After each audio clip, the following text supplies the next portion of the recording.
നമ്മൾ ഈ ലൈംഗിക അതിക്രമണം എന്ന് കേൾക്കുമ്പോൾ വാർത്തക്കാർക്ക് വാർത്ത കേൾക്കുന്നവർക്കും വാർത്ത വായിക്കുന്നവർക്കും ഒക്കെ ഒരു സുഖമുണ്ടെന്ന് പറഞ്ഞാലും അത് എല്ലാവർക്കും ഒരുപോലെ ഒരു സുഖം തരുന്ന കാര്യമല്ല. പ്രത്യേകിച്ചും സിനിമാ ഫീൽഡ്, സീരിയൽ ഫീൽഡിൽ നമുക്ക് വളരെ പ്രിയപ്പെട്ട നായകന്മാരോ കഥാപാത്രങ്ങൾക്കോ ഒക്കെ എതിരെ അങ്ങനെ ഒരു ആരോപണം വരുമ്പോൾ ഇത് നമ്മളെ വല്ലാതെ ബുദ്ധിമുട്ടിക്കും. കാരണം ഒരു ഫീലിംഗ് ഉണ്ട് നമുക്ക്, നമ്മുടെ സ്വന്തം എന്ന രീതിയിൽ നമ്മൾ ചിന്തിക്കുന്ന ആ ഒരാൾക്കാർ.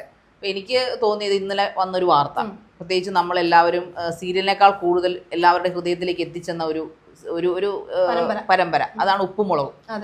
അതിന്റെ 3-ാം പാർട്ട് ഓടിക്കൊണ്ടിരിക്കുന്ന ഒരു കാലഘട്ടമാണിത്. വർഷങ്ങളോളമായി. എനിക്ക് തോന്നുന്നു ആദ്യത്തെ പാർട്ട് 1600 എപ്പിസോഡുകൾ ഷൂട്ട് ചെയ്ത് ക്ലോസ് ചെയ്ത ഒരു സീരിയലാണ്. അത് സീരിയൽ നമുക്ക് പറയാൻ പറ്റില്ല.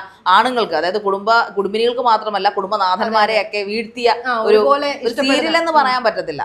ഒരു ലൈവ് വ്ളോഗ്, ഒരു ഫാമിലി വ്ളോഗായിട്ട് നമുക്ക് ഫീൽ ചെയ്യുന്ന ഒരു, എല്ലാവരും അത് ജീവിക്കുകയായിരുന്നു. ആ ഒരു സീരിയലിന്റെ അണിയറ പ്രവർത്തകർ അല്ലെങ്കിൽ ആ സീരിയലിന്റെ പിന്നെ ആക്ടേഴ്സിനെ കുറിച്ചും ഒക്കെ ലൈംഗിക അതിക്രമണം വരിക എന്ന് പറയുമ്പോൾ എല്ലാവരും അത് ഷോക്ക് ചെയ്യിപ്പിച്ചു ഇന്നലെ. പ്രത്യേകിച്ചും അതിന്റെ ലീഡിങ് ആക്ടേഴ്സിനെ കുറിച്ചാണ്. എനിക്കൊന്ന് ബിജു സോപാനം, അതുപോലെ SP ശ്രീകുമാർ, ഇവരെയൊക്കെ കുറിച്ചിട്ട് ഒരു ആരോപണം ഇന്നലെ വന്നിട്ടുണ്ടായിരുന്നു. അപ്പോൾ ഇതിന് മുൻപ് ഉപ്പുമുളക് എന്ന സീരിയലിനെ കുറിച്ച് ഇതിന് മുൻപ് ആരോപണം വന്നിട്ടുണ്ട്. പക്ഷെ അത് അതിലെ സഹപ്രവർത്തകരെ കുറിച്ചായിരുന്നില്ല.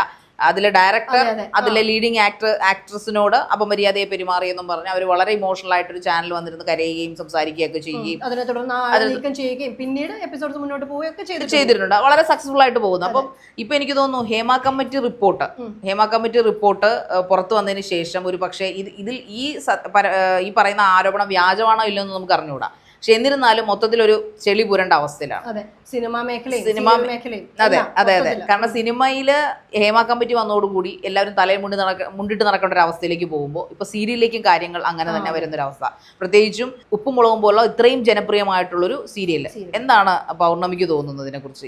എങ്ങനെയാണ് ഇങ്ങനെ സത്യത്തിൽ ഈ പവർ ടീമും അതുപോലെ ലൈംഗിക അതിക്രമമൊക്കെ സീരിയലിലും സജീവമാണെന്ന് ചിന്തിക്കുന്നുണ്ടോ? അങ്ങനൊരു ചിന്ത എനിക്കില്ല. പക്ഷെ എന്നിരുന്നാലും ചില ആളുകൾക്കെങ്കിലും അത്തരത്തിൽ തോന്നിയിട്ടാവാം അവർ ഒരുപക്ഷെ പറയുന്നത്. ഇനിയും കള്ളത്തരം പറയേണ്ട കാര്യമാണോ എന്ന് ചോദിച്ചാൽ അല്ല. ഇത്തരം ഒരു കാര്യം ഒരാളുടെ കുടുംബജീവിതം തന്നെ തകർക്കാൻ സാധ്യതയുള്ള ഒരു കാര്യമാണ്. അപ്പൊ തീർച്ചയായും പറയുമ്പോൾ അതിനകത്ത് സത്യമുണ്ടെങ്കിൽ മാത്രം പ്രതികരിക്കുക, അല്ലെങ്കിൽ തുറന്നു പറയുക. അതല്ലെങ്കിൽ നിയമപരമായി മുന്നോട്ട് പോവുക. ഇപ്പം ഈ പറയുന്ന പോലെ ഒരുപാട് കമന്റ്സ് ഞാൻ കണ്ടു. അതായത് സ്ത്രീകളുടെ പേരാണെങ്കിൽ അല്ലെങ്കിൽ സ്ത്രീകളുടെ മുഖം വെച്ചുള്ള ഫോട്ടോകൾ ഇത്തരത്തിൽ പ്രചരിപ്പിക്കുമോ? ശരിയല്ലേ? നമ്മൾ ഉൾപ്പെടെയുള്ള ആളുകൾ ചിന്തിക്കുമ്പോൾ അത് ശരിയാണ്. ഈ ആരോപണങ്ങൾ തെറ്റാണെങ്കിൽ ആ ഒരു വ്യക്തിയുടെയും അയാളുടെ കുടുംബത്തിന്റെയും അവസ്ഥ എന്തായിരിക്കും? അതായത് കുട്ടികൾ സ്കൂളിൽ പോകുന്നുണ്ടെങ്കിൽ ഈ വാർത്ത അറിയുന്ന മറ്റു കുട്ടികൾ ഇവരെ എങ്ങനെ ഫേസ് ചെയ്യും? അല്ലെ?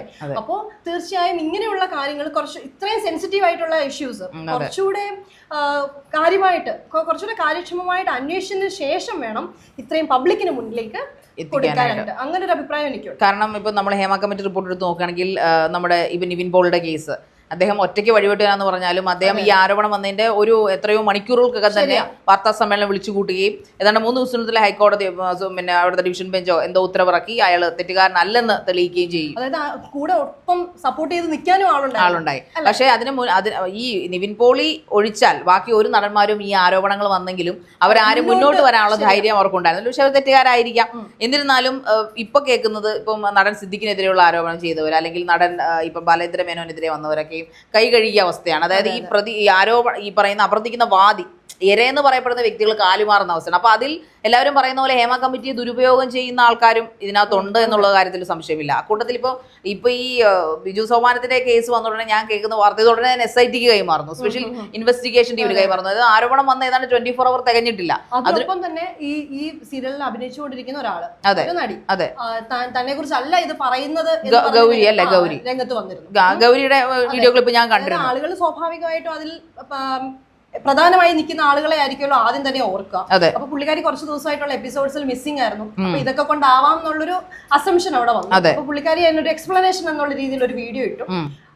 അങ്ങനെയെങ്കിൽ ആര്?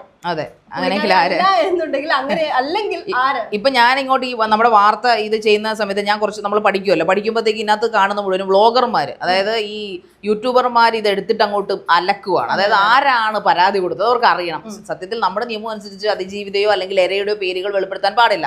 അങ്ങനെ വെളിപ്പെടുത്തിയതിന്റെ പേരിൽ പലർക്കും പണി കിട്ടിയിട്ടുണ്ട്.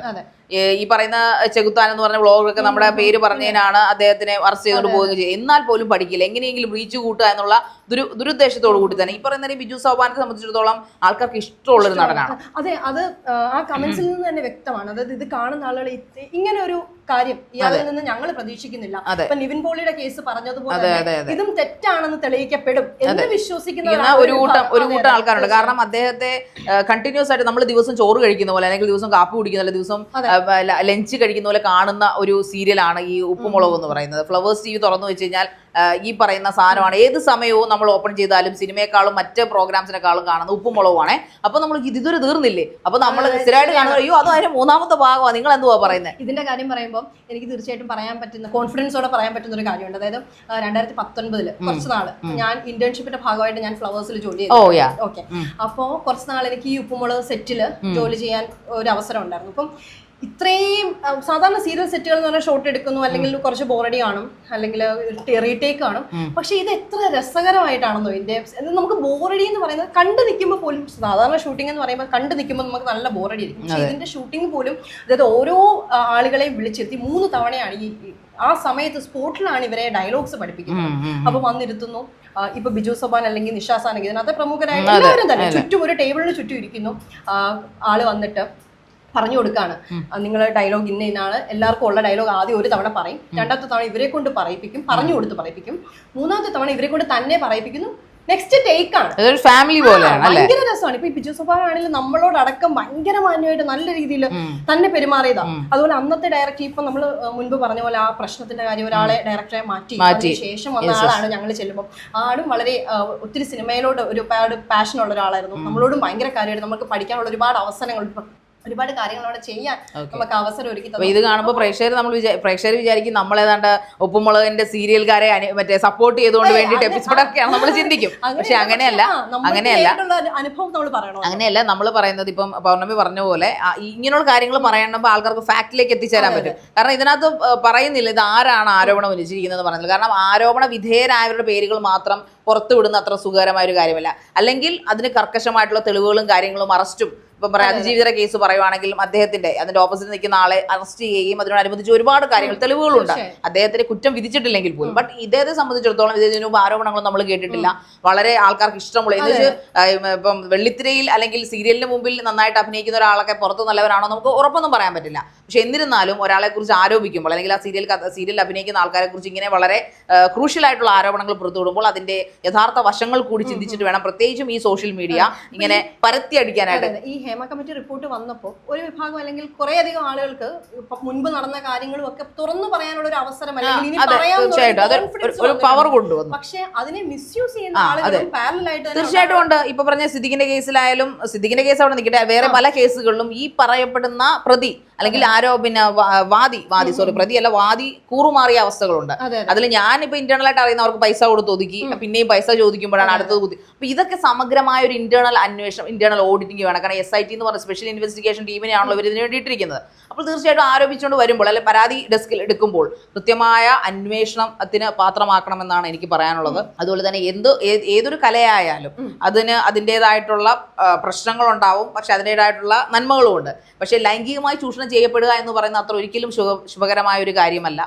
കല എന്ന് പറയുന്നത് അത് ഓരോരുത്തരുടെ പാഷനാണ്. ആ പാഷനിൽ നിന്നാണ് ഇപ്പൊ താങ്കൾ പറഞ്ഞാൽ ഉപ്പുമുളക് എന്ന് പറഞ്ഞ സീൽ ഇത്രയും സക്സസ് ആകാൻ കാരണം അവര് എന്താ പറയുന്ന യാന്ത്രികമായിട്ട് ഡയലോഗ് പഠിച്ചുകൊണ്ടല്ല, അവർ നാച്ചുറൽ ആയിട്ട് പറഞ്ഞൊരു ഫാമിലിയെ പോലെ ഓൺ ദ സ്പോട്ട് ഡബ് ചെയ്ത് അല്ലെങ്കിൽ on the spot dialogue rendition വരുന്നതുകൊണ്ടാണ് ആ സീൽ ഒരു ഇത്രത്തോളം മനോഹരമാകുന്നത്. കാരണം അതിൽ അവർ ജീവിക്കുകയാണ്. അതിൽ നമുക്കറിയാം ഈ പറയുന്ന ചെറിയ കുട്ടികൾ, ഇപ്പൊ നമ്മൾ ഈ പറഞ്ഞ പോലെ അദ്ദേഹത്തിന്റെ പേരുണ്ടല്ലോ ബാലു, അതിലൊക്കെ ആ ബാലുവിന്റെ മക്കളായിട്ട് വരുന്ന കുട്ടികളെല്ലാം തന്നെ ഈ പറയുന്ന ചെറുതിലേ തൊട്ട് ഏറ്റവും കുഞ്ഞിലേ തൊട്ട് വളർന്നു വലുതായി അതിലൂടെ അവരുടെ സ്വന്തം അച്ഛനെക്കാളും ഏറ്റവും അടുപ്പം വളർന്നു വലുതായവരാണ്. അതിനകത്ത് 2 പെൺമക്കളുള്ള അച്ഛനായിട്ട് അദ്ദേഹം, 3 പെൺമക്കളുള്ള അച്ഛനായിട്ട് അദ്ദേഹം. അപ്പൊ അവരൊന്നും ഒരു പരാതി ഇതൊരു ഉന്നയിച്ചതായിട്ട് കണ്ടിട്ടില്ല. അവരൊക്കെ വളരെ ഹാപ്പി ആയിട്ട് 3ാമത്തെ എപ്പിസോഡിലും മിക്കവരും ഉണ്ട് എന്നുള്ളതാണ്. അപ്പോൾ എന്തായാലും ഈ ആരോപണങ്ങൾക്ക് വിധേയരായിരിക്കുന്ന ആൾക്കാരെ തീർച്ചയായിട്ടും അന്വേഷണത്തിന് വിധേയരാക്കണം. അതോടൊപ്പം തന്നെ സത്യം പുറത്തു വരിക. അങ്ങനെ എന്തിനും ഏതിനും ആരെയും തങ്ങളുടെ സ്വാർത്ഥ താല്പര്യത്തിന് വേണ്ടി തങ്ങൾക്കൊരു അവസരം നൽകാത്തതിന്റെ പേരിൽ അല്ലെങ്കിൽ തങ്ങളെ ഇത് തുറച്ചു നോക്കിയതിന്റെ പേരിൽ ഡയലോഗ് തെറ്റി ചിലപ്പോൾ ഡയറക്ടർ വഴക്ക് പറഞ്ഞിട്ടുണ്ടാവാം. അങ്ങനെ പോയതിന്റെ പേരിൽ താറടിച്ച് കാണിക്കാനുള്ള ഒരു സ്ഥലമല്ല ഹേമ കമ്മിറ്റിയും അതോടൊപ്പം ഈ പറയുന്ന പോലീസുകാരും. അതിന് എന്തായാലും അതിന്റെ കൃത്യമായ സംവിധാനങ്ങൾ നിയമത്തിന് മുമ്പിൽ കൊണ്ടുവരണമെന്ന് മാത്രമാണ് നമുക്ക് പറയാനുള്ളത്.